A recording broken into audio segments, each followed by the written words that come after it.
Hey guys, Cassie here. Welcome back to my channel. First and foremost, I want to apologize in advance if the quality of this video is not what you're used to. I'm actually not sure if it's gonna be better or worse than what you're used to, but I'm using a different camera than I usually do. I usually just use my phone and it's having all kinds of problems, and I keep coming up with ideas of videos I want to do and not doing them because I'm like, I don't have anything to film with. So I decided to just use this digital camera that my mom gave me, even though I can't plug in my external microphone, and it's a little difficult because I don't have a viewfinder, so I can't see myself right now, so I'm hoping the framing is right and everything. And yeah, it's different and complicated, and I am not sure how it's gonna turn out, but I am tired of having all these video ideas and not being able to do them, so I'm deciding to just go forward and do it anyway and hope that this is good. So, that little disclaimer aside, today we're going to be talking about quitting. And when I say we're talking about quitting, I actually mean that what we're talking about today is really changing direction in life.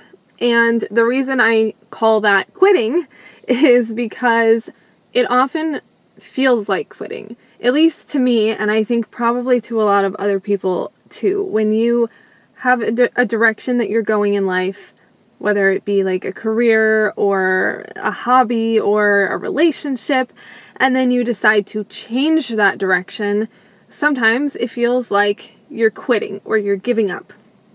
And that's just something that's always been difficult for me, and I think it's important to talk about, and I felt like it was something I wanted to just like chat with you guys on here on AuthorTube about, because I think it's something probably a lot of creative people especially struggle with.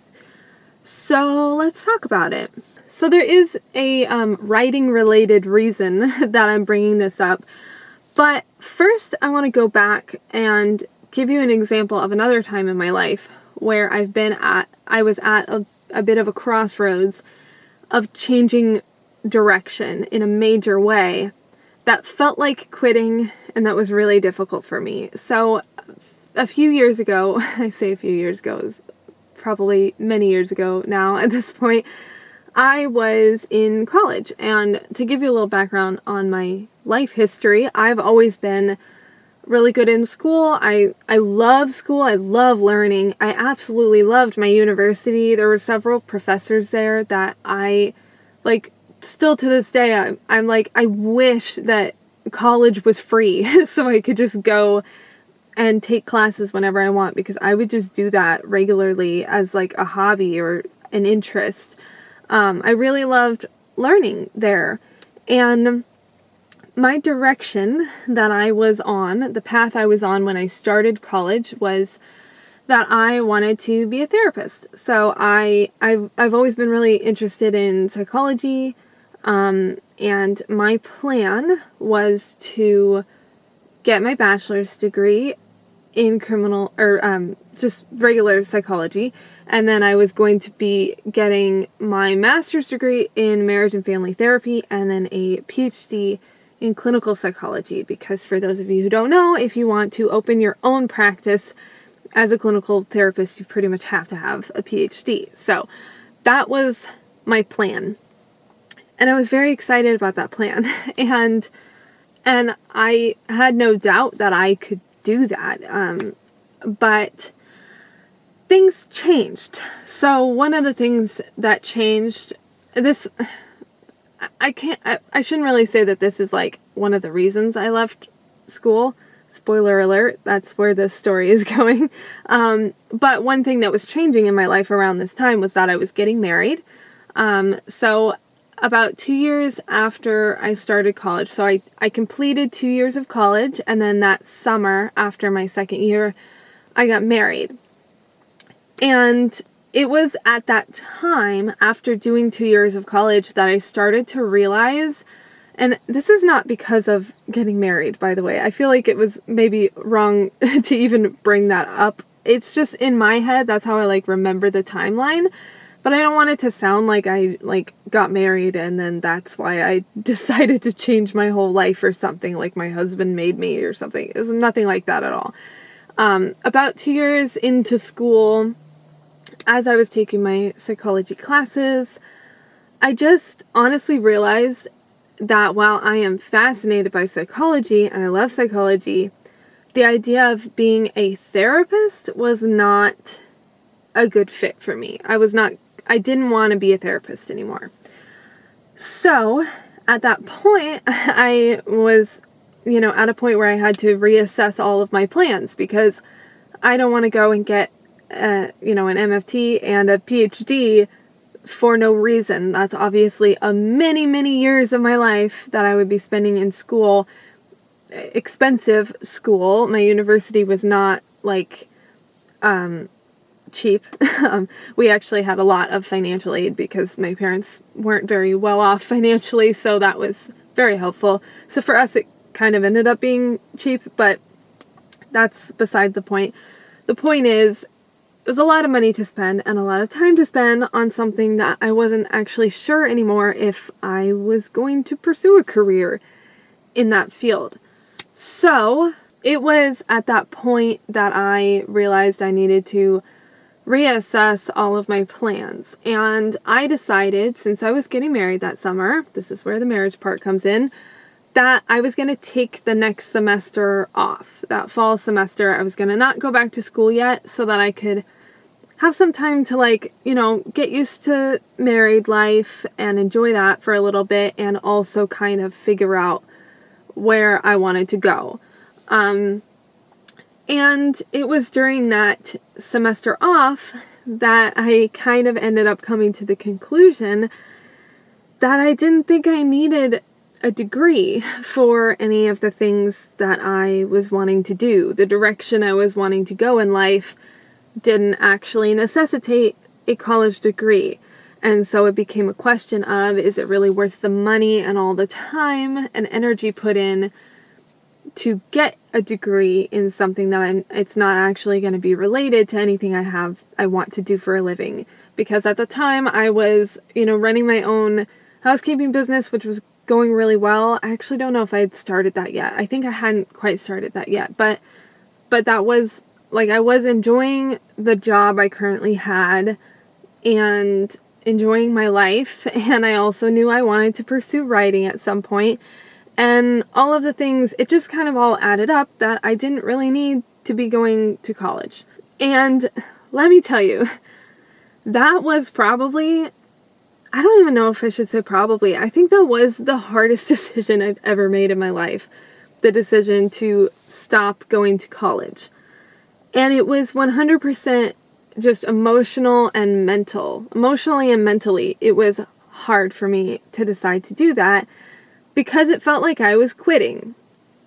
And to go from telling everybody I'm going to get my PhD in clinical psychology to I'm going to be a college dropout is a big change. And I don't even like the term college dropout. I use it for emphasis and hyperbole's sake right now. But I use that term to describe to you the way that I felt looking at myself in this situation. It felt like I'm dropping out. I'm giving up.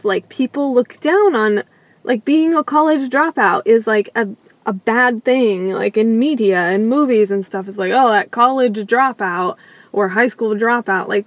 That's a bad thing. So that was really difficult for me to decide to stop going to school. I really love learning. I've always been someone who is very achievement oriented, and that's not really something I say with pride. I don't necessarily think that's a very good thing to be. I don't think it's a horrible thing to be either, but it's not the best. That's not my favorite thing about myself.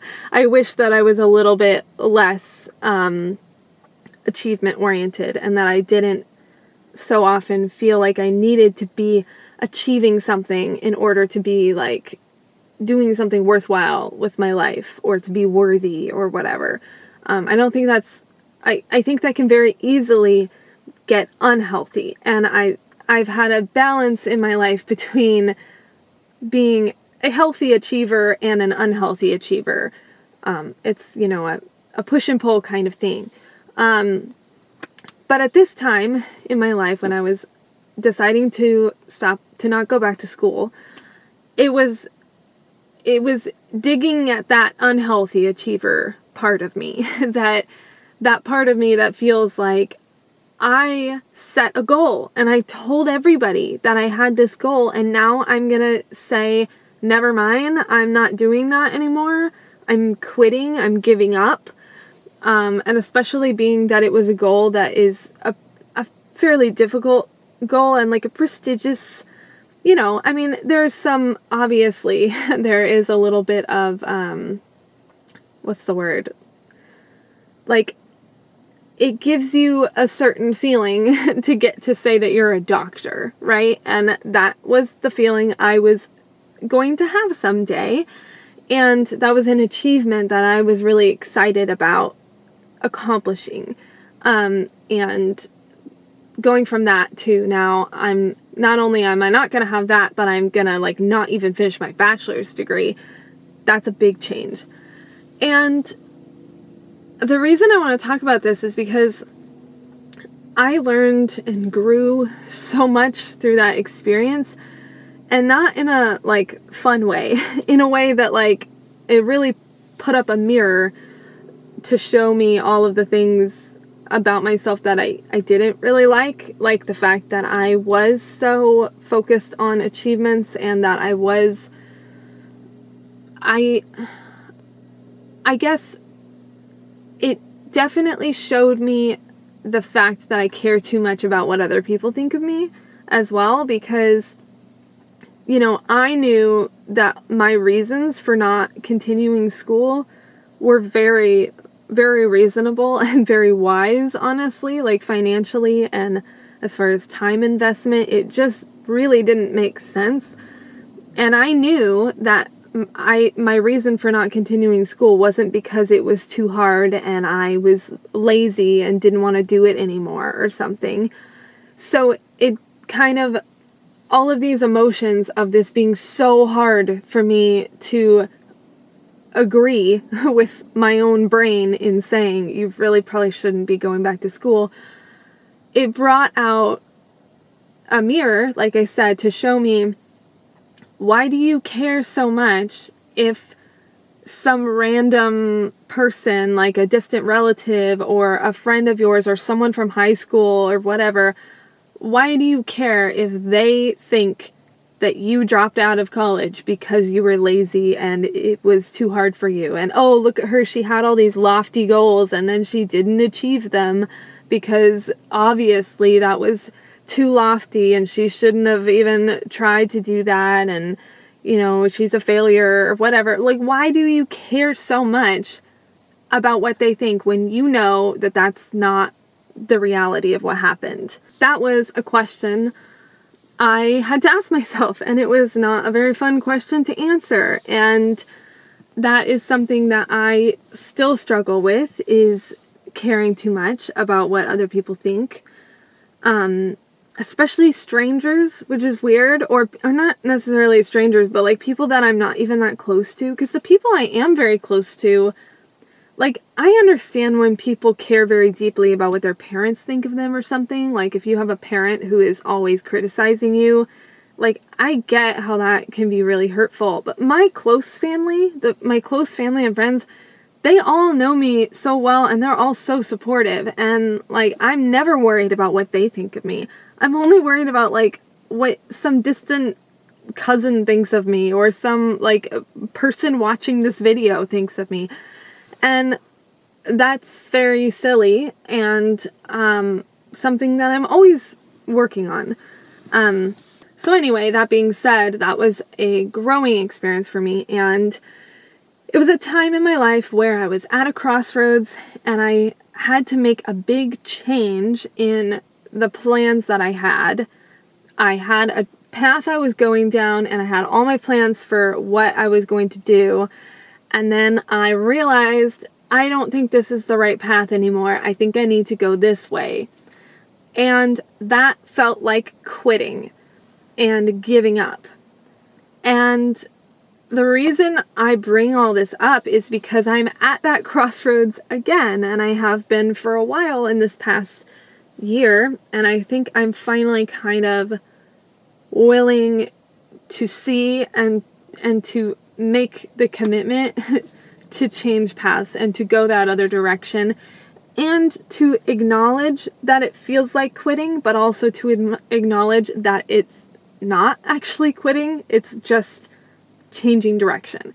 And that's something that I think everybody needs to remember more often, is that sometimes when you feel like you're quitting, you're really just changing direction. Sometimes, quitting isn't always even necessarily a bad thing either. That's another aspect to the word quitting, that we think of it like a bad thing, but sometimes there are things that you should quit, and it's okay to quit them. But that being said, it's not even really quitting if you're just changing direction. I don't see it as the same thing, and that's something I'm always trying to remind myself. But anyway, to bring this back around to writing, the crossroads that I'm at right now is what to do with my writing career. Because to give you a little bit of a background on my journey, hang on a sec, let me drink some water before I dive into this. So, ever since I was a kid, I've always wanted to be a writer. I've always loved writing. Flash forward to, actually, funnily enough, this comes back to my decision to leave school. The time in my life when I wrote my first book, Keep No Record, the first novel I'd ever written in my life, would have been my senior year of my bachelor's degree in college. And if I had had that idea for that book while I was in college and it was my senior year doing finals and stuff, there's no way I would have written that book. I would have had the idea and I'd be like, oh, that would be a cool idea for a book, but I don't have time to write a book right now, so whatever.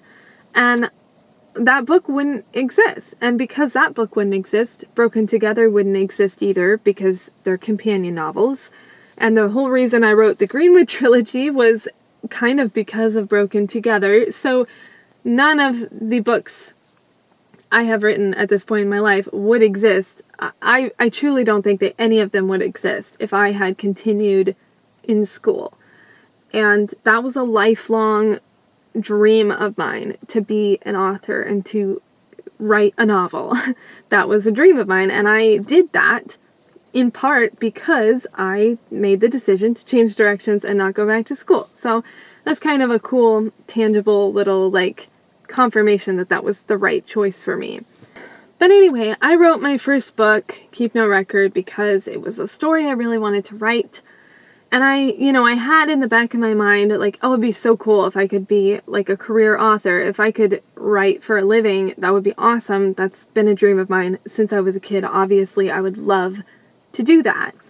But I did just write that book totally on my own. I wasn't in this whole YouTube, AuthorTube sphere at that point. I didn't really have, writer friends.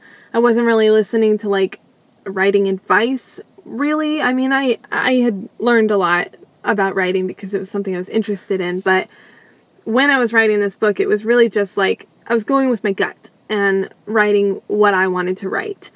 And then I decided to self-publish that book. I'm going to skip through a little bit of this journey because it's not all relevant to what I'm talking about, and I don't want to be talking forever, but I decided to self-publish that book, and then I wrote the sequel, and I self-published that. And it was kind of around that time that I started getting more involved in the career aspect of being an author, a self-published author specifically. I was watching more videos on how to be a successful self-published author. I was getting into marketing and more of the business side of publishing and learning about that, which has all been really interesting and fascinating. I love learning, as I've said, so I've been really interested in all of that. But it kind of did start to steal some of my joy in writing, especially listening to all of the writing advice, not just publishing advice, but like if you're going to write a romance novel, then you need to hit these certain beats and this is what people expect. And if you wrote this kind of book, then it's not technically a romance, even though the romance is like the main part of the story. You can't call it a romance because people will be mad.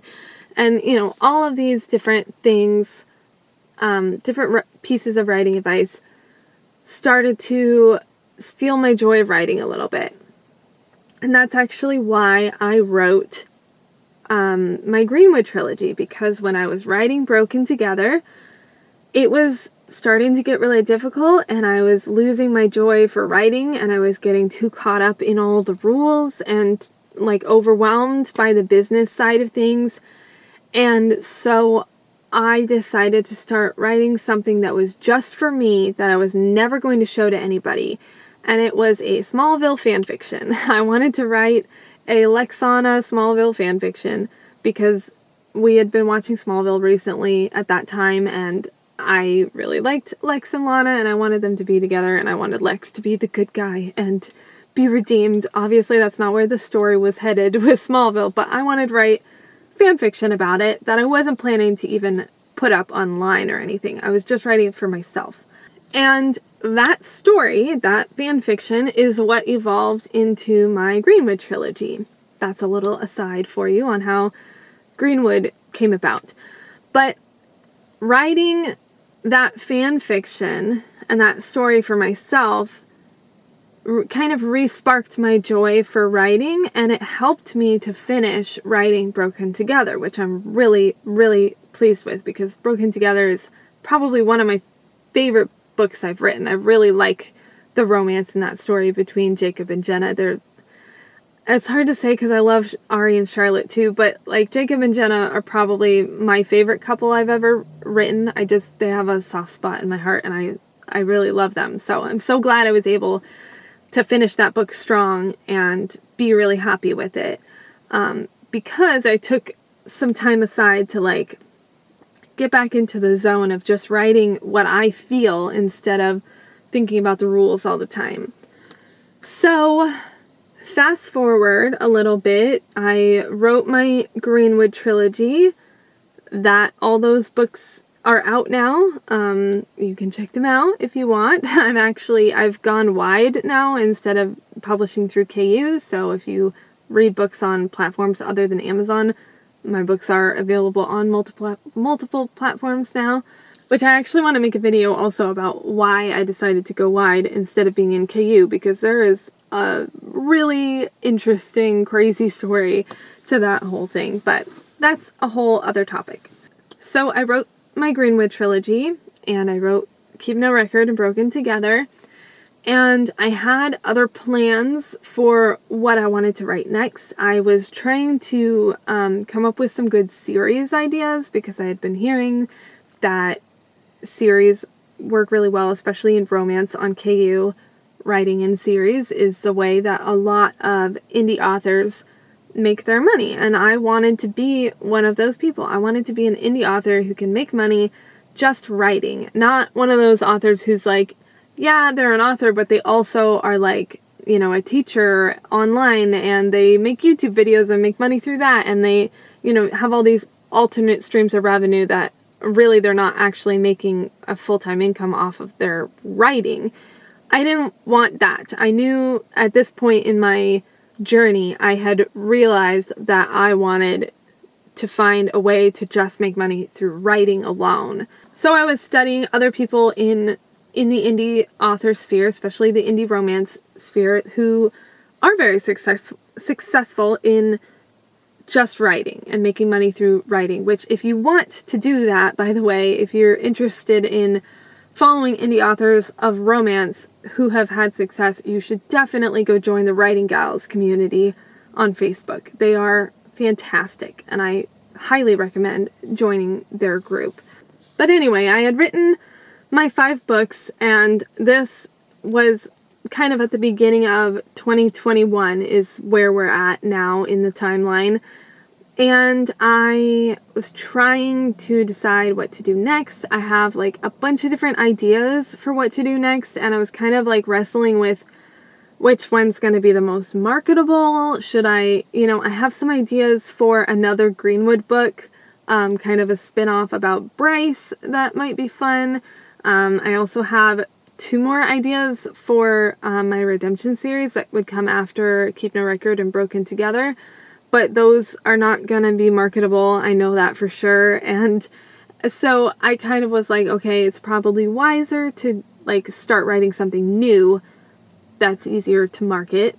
And then at one point I kind of switched gears to be questioning whether or not maybe I should try traditional publishing again, because there are a lot of benefits to that I really would enjoy. And maybe if I write something new that can be traditionally published, I should try to go that route. And anyway, long story short, because I can't take you through every thought process I had throughout this whole year, because it's been just a million different changes in direction. I've gone from, indie publishing to traditional publishing to hybrid publishing to maybe I don't even want to be a career author at all, back to indie publishing, back to traditional, and it's been a journey. I've been assessing my life in general in this past year, not just writing related, but everything. I've had a lot of health problems this past year. Nothing like life-threatening, in case any family is watching and they're like, what? I didn't know you were having health problems. Like, don't worry, I'm fine. But I'm fine, but like I've had many days where I was not fine. and just a lot of stress. And so much of my life this year has been kind of just allowing myself to do whatever is going to give me some peace and like allow me to relax and enjoy life, because I've been having so many struggles and so much stress and difficulties thrown at me that I'm kind of like, okay, I'm kind of like going back to just the basics of what do I need to do that's just going to help me to be able to enjoy life a little bit more, because I don't want to live, however many more years on this planet not enjoying life. That sounds a little dramatic. I don't want to act like I haven't enjoyed life at all in the past few years before this, but you know what I mean. Like, I've just been reassessing things, and one of the conclusions I've come to is that writing has become something that I don't enjoy in the same way that I used to. I don't want to say that I don't enjoy it, because I definitely still do enjoy it.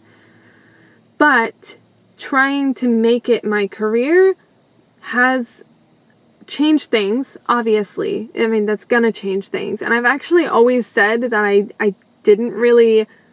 I've never really agreed with the advice of like, if you make something you love into your career, then you'll be super excited to go to work every day.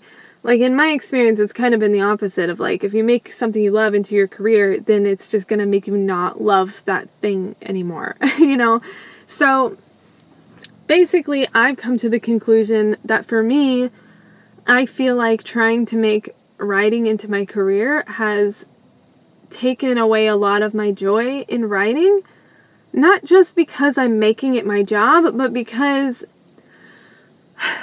writing is such a creative field, it's such a creative outlet, and when you try to make something creative into a career, what you have to do is you have to study how to succeed in this field. How do I succeed as an indie author? It's no longer just like, I want to write good books about what I want to write. It's, well, how do I succeed in this field? Well, I can't just write whatever I want to write then. I have to write things that are at least somewhat marketable, and I have to make sure that I'm, delivering on what area I'm marketing to. There's a lot of complicated things that go into actually succeeding as a career author. And when I say succeeding, because there are many different definitions of success, and I am not at all saying that anyone who hasn't made this much money or whatever as an author hasn't succeeded. It depends on what your definition of success is. But in this context, when I say succeeding, what I mean is I wanted writing to be my full-time career. And in order for that to happen, I had to be making at least a certain amount of money per month to be able to quit my other job, right? Like, I can't just quit my job and have writing be my full-time career if it's not making me the money that I need it to make me. And I've started to assess whether or not I actually want writing to be my career, even if everything was the way that even if I had everything that I'm working towards. Like, right now I'm not making money as an author, so I can't make it my career right now. That's just not possible.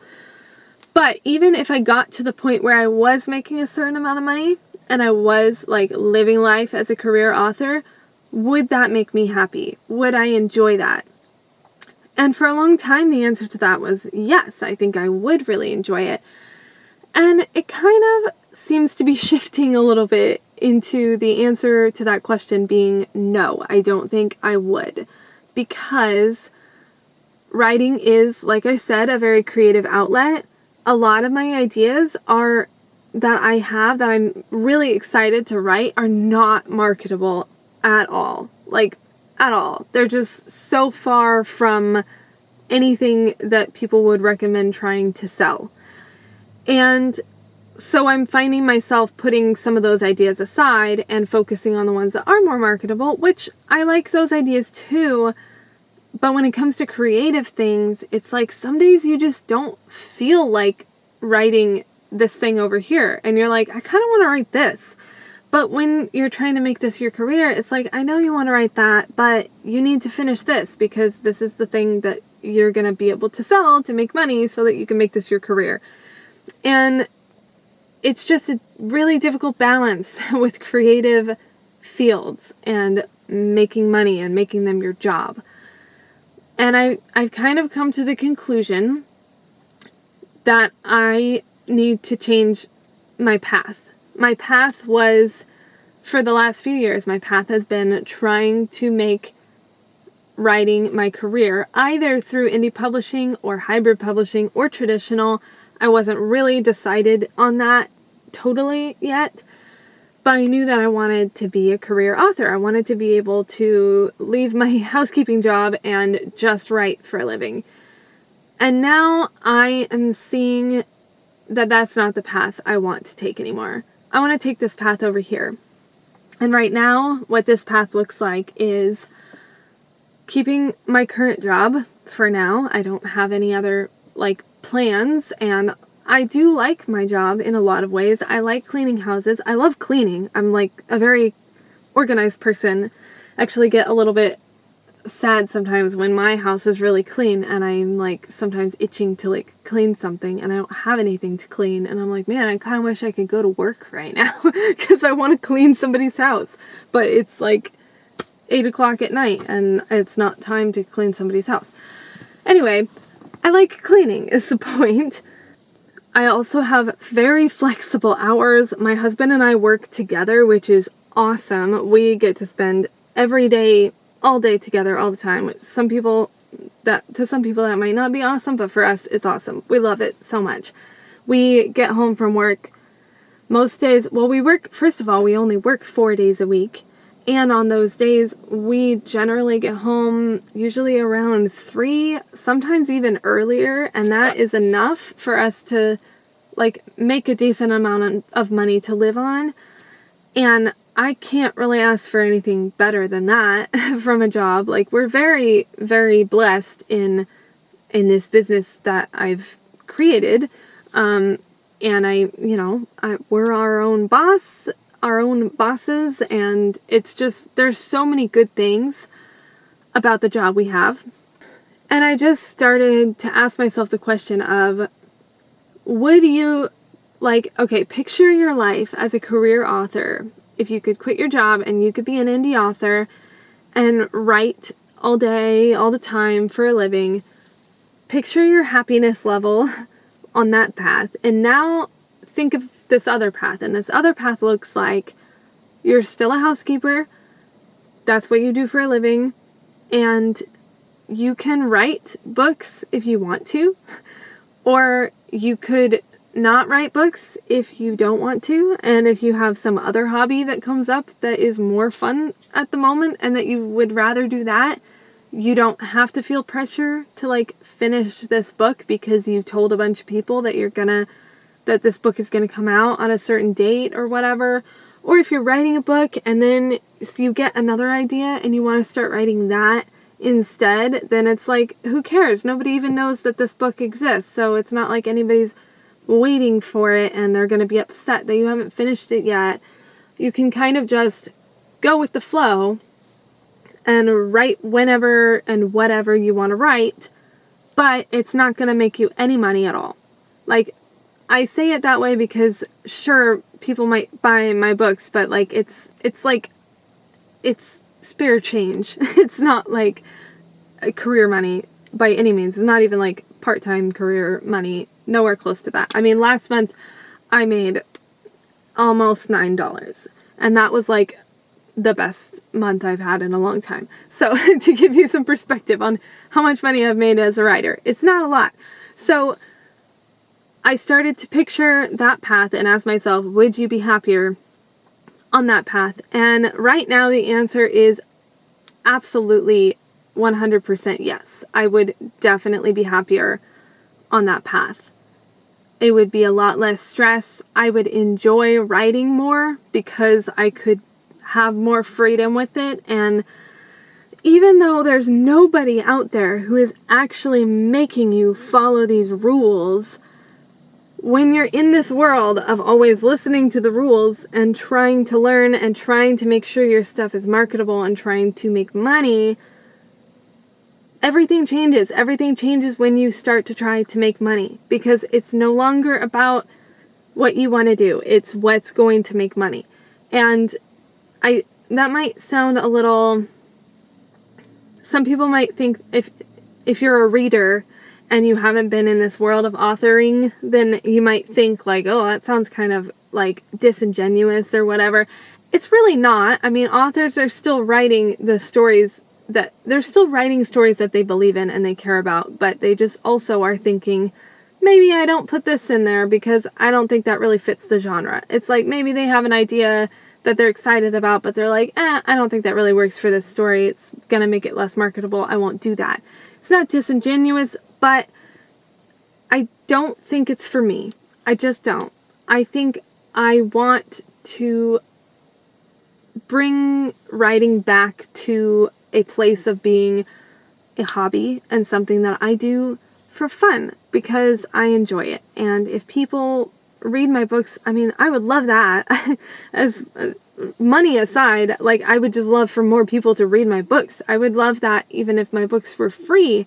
I mean, even when I put my books up for free, they don't get a lot of readers because I'm just not good at marketing and there's so many books out there. So it's not as simple as just saying like, well, I don't care about money. I just want people to read my books. Like, well, you need to spend money to get people to read your books. So it's complicated. But the point is, I've come to a place where I think I want to make writing more of a hobby again and not a career anymore.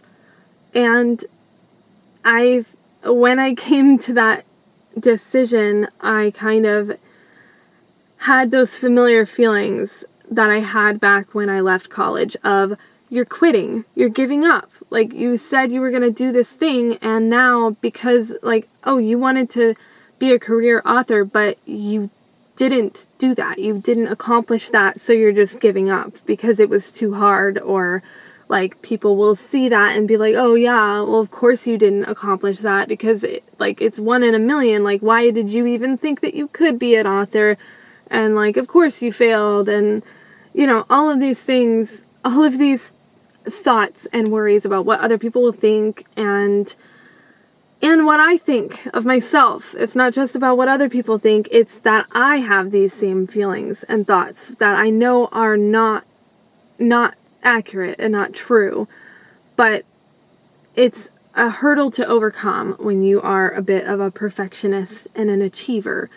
So I wanted to talk about this, first of all, kind of by way of announcing, I guess, that I'm taking a different direction than I had been in the past, but really more just like as a conversation starter to open up this conversation in our community of AuthorTube. I know I haven't really been a part of the AuthorTube community in a while, and that's partially because of the whole back and forth I've been going through of what I want my career to look like, and the fact that YouTube for a while became similar to what I'm talking about with writing, where it became like, what videos should I put out that might, get better views and might, people might want to see, and it was less of, what do I feel like making a video about today? Or, I don't even feel like making a video today, so I won't.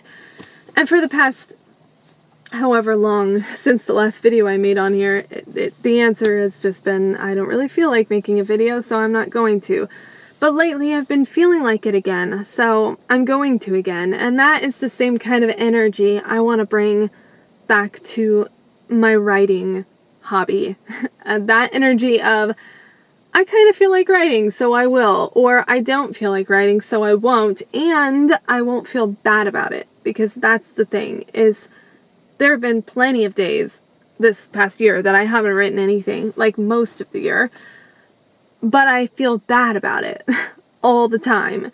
And that's not anything that any of you have put on me or any of my readers have put on me. It's just me. That's just how I am when I start to set goals and have achievements that I want to reach. I feel bad when I don't reach them, even if it's like my own decision. It was my decision to decide that that was a goal I wanted, and now it's my decision to say I don't really care about that goal anymore, and that's fine.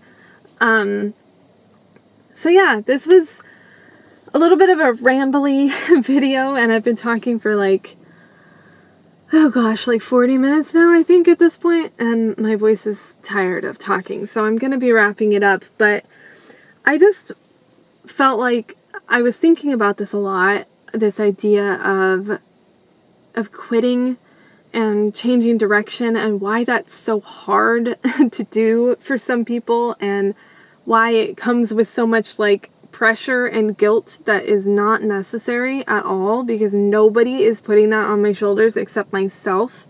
If I'm the one picking something up and putting it on my shoulders, then I am the one who can take it off and set it down and say, I don't need that. And that's what I'm trying to do.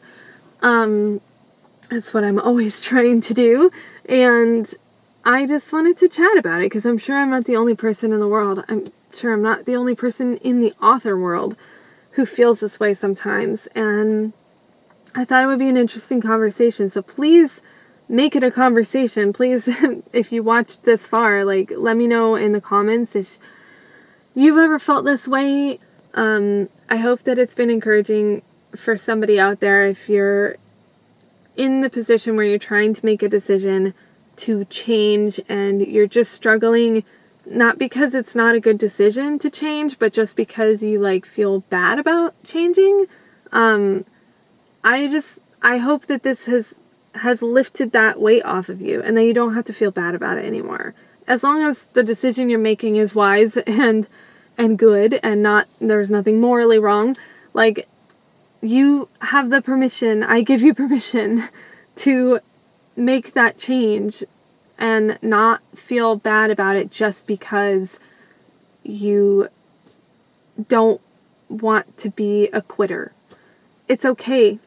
It's okay.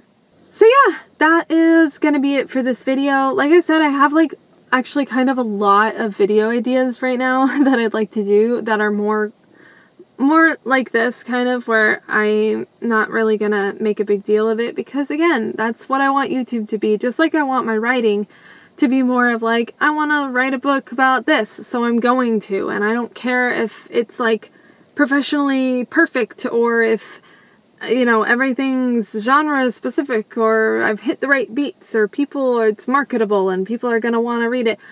I don't care. I'm just gonna do what I feel like doing, and I'm gonna do the same thing with YouTube. So look forward to that, I guess, if I have the time and energy to do this. So anyway, I'm going to go. I'm going to stop rambling. And please comment down below. Let me know how you felt about this video, what your thoughts are about quitting things and changing directions, and your thoughts as an author on, you know, whether or not you want to make authoring your career and the complications of that. I'd love to chat with people who have been having some of these similar feelings, because I don't have any author friends in real life other than like online. So, you know, it'd be nice to kind of commiserate with people about this. So that's it. And thank you guys for watching. I don't think I have any other announcements. So I will see you guys next time. Have a great day.